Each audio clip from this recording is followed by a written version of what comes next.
নারীরা আসলে অনেক শক্তিশালী হয়। হাজারো মনে কষ্ট নিয়ে নিজের সংসারে সব কাজ করতে হয় এবং নিজের সংসারটাকে সামলে নিতে হয়। আসসালামু আলাইকুম, হ্যালো এভরিওয়ান, কী অবস্থা? সবাই কেমন আছেন? আশা করি সবাই ভালো আছেন। আমি আলহামদুলিল্লাহ ভালো আছি।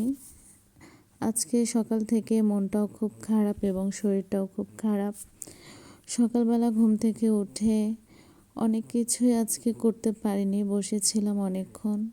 কিন্তু আজকে যেহেতু জুম্মাবার, সেহেতু কাজ তো করতেই হবে। আর জুম্মাবার বলে না, কাজ যেহেতু রয়েছে, সংসারের কাজ তো করতেই হবে। সে যত মন খারাপই হোক, যত শরীর খারাপই হোক, যাদের একা সংসার, যে নারীদের, তাদের যত কিছুই হোক, তাদের সংসারে করার মতো কেউই থাকে না। এই যে শরীর অসুস্থ লাগছে, বসেছিলাম। অনেকগুলো জামা কাপড় 2 দিন ধরে ধুয়ে বারান্দাগুলোতে মেলা ছিল। আজকে সব উঠিয়ে নিয়ে এসে চিন্তা করলাম ভাঁজ করে রেখে দেই। আসলে এলোমেলো ঘর, এলোমেলো সংসার আমার কখনোই পছন্দ না।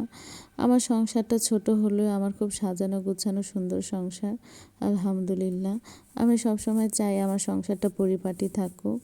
এই যে মন খারাপ, ভাবছিলাম, কত কিছু ভাবছিলাম, জানি না এই মুহূর্তে মনে আসছে না, কিন্তু মনে খুব কষ্ট নিয়েই দেখছিলাম সব কিছু।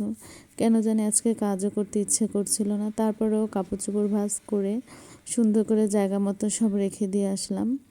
আর এখন আমি আমার শোবার ঘরটা ঠিক করে নিব। ভেবেছিলাম আজকে চাদরটা চেঞ্জ করব, কিন্তু ভাবলাম যে না, এখনও ময়লা হয়নি। পরে ডিসিশন চেঞ্জ করলাম, চাদরটা চেঞ্জ করলাম না। কাঁথাগুলো ভাঁজ করে নিলাম এবং এখন খাটটি সুন্দর করে গুছিয়ে ফেলবো। নিজের সংসারের কাজগুলোর ভিতরে কেন জানি অদ্ভুত এক মায়া কাজ করে। একটা কাজ না হলে মনে হয় কি যেন হয়নি, কি যেন হয়নি। আর আজকে আলহামদুলিল্লাহ খুব সুন্দর একটা ওয়েদার ছিল, চারদিকে খুব সুন্দর বাতাস ছিল। আমি সুন্দর করে আমার বিছানা ঝাড়ছিলাম একদিক থেকে, আর সব কিছু উড়িয়ে নিয়ে যাচ্ছিল। তাই চাদরটা একটু সুন্দর করে নিচ থেকে গুজে দিলাম এবং বিছানাটা গুছানো কমপ্লিট করে আমি সব ঘরগুলো সুন্দর করে ঝাড়ু দিয়ে নিব। আর আজকে যেহেতু রান্না বান্নাটা অল্প, তো ভাবছি ইফতারের আগ থেকে একটু রান্না করে নিব। পরে চলে গেলাম থালা বাসন ধুতে। সুন্দর করে থালা বাসনগুলো সব ধুয়ে নিলাম। আমার কাছে মনে হয় কড়াইগুলো আগে ধুলে বেসিনের ঝামেলাটা কমে, তো সেইভাবেই থালা বাসনগুলো আগে ধুয়ে নিলাম।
আর আমার এরকম একটা অভ্যাস, আমি যতবার থালা বাসন ধুই ততবার আমি আমার বেসিন এরিয়াটা সুন্দর করে পরিষ্কার করে নিই।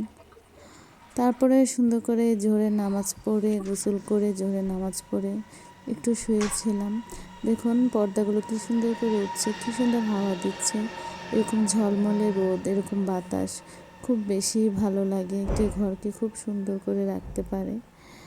তো সব কিছু কমপ্লিট করে একদম সন্ধ্যায় আসলাম ইফতারি রেডি করে। আজকে যদি আমার ইফতারি রেডি করতে লেট হয়ে গিয়েছিল, অন্যান্য কাজে একটু ব্যস্ত ছিলাম, রান্নাও করতে পারিনি। তো এখন সুন্দর করে চিন্তা করলাম এত ঝামেলা না করে ফ্রিজে মাগুর মাছ ছিল, সেগুলোই আমি সুন্দর করে ভিজিয়ে রান্নার জন্য ইফতারের পরে চলে আসলাম। বেশি কিছু করব না, শুধু মাছটুকু ভুনা করব, কারণ গতকালের সব তরকারি রয়েছে, সবজি, ডাল, মুরগির মাংস, তো সেগুলোই খাওয়া হচ্ছে না।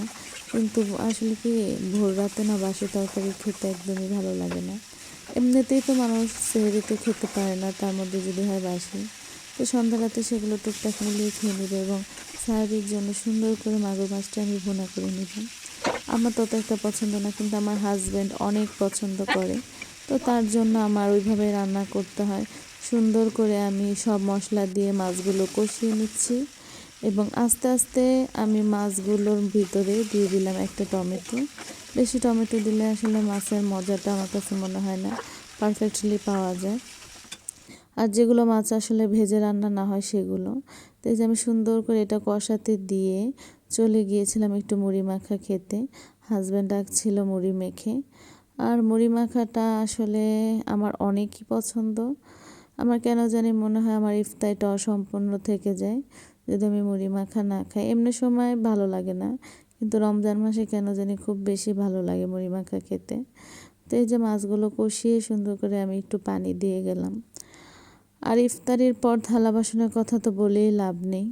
সকালে যে থালা বাসনগুলো ধুলাম সেগুলো তো হচ্ছে রান্নাবান্নার থালা বাসন। আর সন্ধ্যার পরে যেগুলো ইফতারির পর যে থালা বাসনগুলো, এক বেসিন থালা বাসন আমার জমে গিয়েছে। তো এই যে রান্নাটা বসিয়ে মুড়ি মাখায় খাওয়া দাওয়া কমপ্লিট করে এখন আমি সুন্দর করে আবার থালা বাসন ধুতে লেগে গিয়েছি। যেখানে যা ছিল সব কিছু ধুয়ে রান্নাঘরটা ক্লিন করে, আমার চুলার অবস্থাটা এখন খুবই খারাপ। ইফতারির পরে আসলে আমি পরিষ্কার করতে পারিনি, কারণ আজকে আমাদের একদম টাইম টু টাইম ইফতারির সময় সব কিছু কমপ্লিট হয়েছে। যেহেতু আজকে স্টুডেন্টের ছুটি ছিল, পড়ানোর কথা ছিল না, তারপরে চলে আসছে। তো বাচ্চাদের পড়াতে যে আসলে আমি আমার রান্নার কাজটা কমপ্লিট করতে পারিনি, আর ঘরের কাজটা ওইভাবে আমি করতে পারিনি। তো এই যে আমার সুন্দর একটি মাছের তরকারি হয়ে যাচ্ছে, আর সেখানে পাশাপাশি আমি আমার বাকি কাজগুলো করে নিচ্ছি। থালা বাসন ধুয়ে কমপ্লিট করে সব কিছু কমপ্লিট করে এখন একটু রেস্টে চলে যাব। সন্ধ্যা হলে কাজের যেমন বিকল্প নেই, প্রচুর পরিমাণে কাজ করতে হয়। প্রতিটি মেয়েরই মনে হয় এরকম হয়। রোজা রেখে নামাজ পড়ে সংসারে যাবতীয় কাজ করার পরেও ইফতারির পরে 1 কাপ চা বানানোর প্রতি আমার যে কী অনীহা।